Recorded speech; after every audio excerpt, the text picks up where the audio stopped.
ఆంధ్రప్రదేశ్లో వ్యక్తి స్వేచ్ఛ అనేది పూర్తిగా హరించుకుపోయేటటువంటి పరిస్థితులు. ఇదేనా స్వాతంత్రం? ప్రశ్న రావండి తీసుకెళ్లి జైల్లో పెట్టారు. ఈ రోజు ఇంకా పొడిగిచ్చారు. ఈ రోజు ఇంకా బెయిల్ ఇవ్వడానికి నిరాకరిస్తా ఉన్నాడు. దేశద్రోహం కేసు పెట్టారు.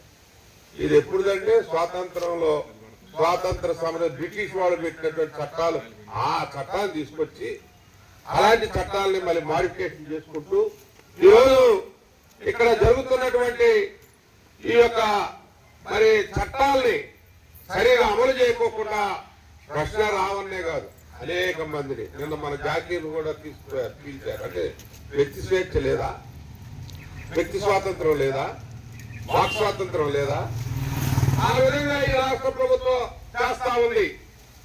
వ్యక్తి స్వేచ్ఛను హరించేటటువంటి స్వాతంత్ర ఫలాలు సమానత్వాన్ని ఆస్వాదించేటటువంటి పరిస్థితులు ఈ రోజు ఆంధ్రప్రదేశ్ లో లేవు అని చెప్పి వైఎస్ఆర్ కాంగ్రెస్ పార్టీ భావిస్తా ఉందని చెప్పి తెలియజేసుకుంటా ఉన్నాను. మా నాయకుడు జగన్మోహన్ ప్రశ్నిస్తా ఉన్నారు. ఏమంటే ప్రశ్నిస్తే మీరు కేసులు పెడతారా? ఏమైనా మీరు ఈ రాష్ట్రంలో రాజ్యాన్ని ఏళ్తా ఉన్నారు. కూటమి ప్రభుత్వాన్ని మేము ప్రశ్నిస్తా ఉన్నాం. స్వాతంత్ర సమరయోధుల యొక్క వాళ్ళ యొక్క కళల్ని మీరు నెరవేర్చాలి. ఇప్పటికి 80వ సంవత్సరంలో 80 సంవత్సరాలు జరుపుకుంటున్నాం. అవి ఇంకా కూడా నెరవేర్చబట్టలేదు. అదేవిధంగా మీ ఇష్టారాజ్యంగా చేస్తా ఉన్నారు. సంక్షేమం అనేది లేదు.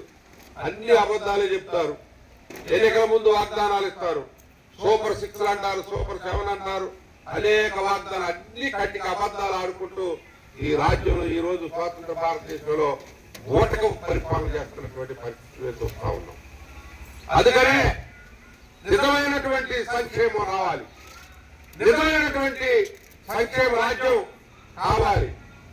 అందుకనే డీబీటీ ద్వారా వైఎస్ఆర్ కాంగ్రెస్ పార్టీ జగన్మోహన్ రెడ్డి గారి నాయకత్వంలో 2,73,000 కోట్లు డైరెక్ట్ గా పేద ప్రజల అకౌంట్లో వేసినటువంటి ఘనత భారతదేశం చరిత్రలోనే ఈ 80 సంవత్సరాల స్వతంత్ర భారతదేశంలో జగన్మోహన్ రెడ్డి గారు ఒక్కళ్ళే అని చెప్పి తెలియజేసుకుంటా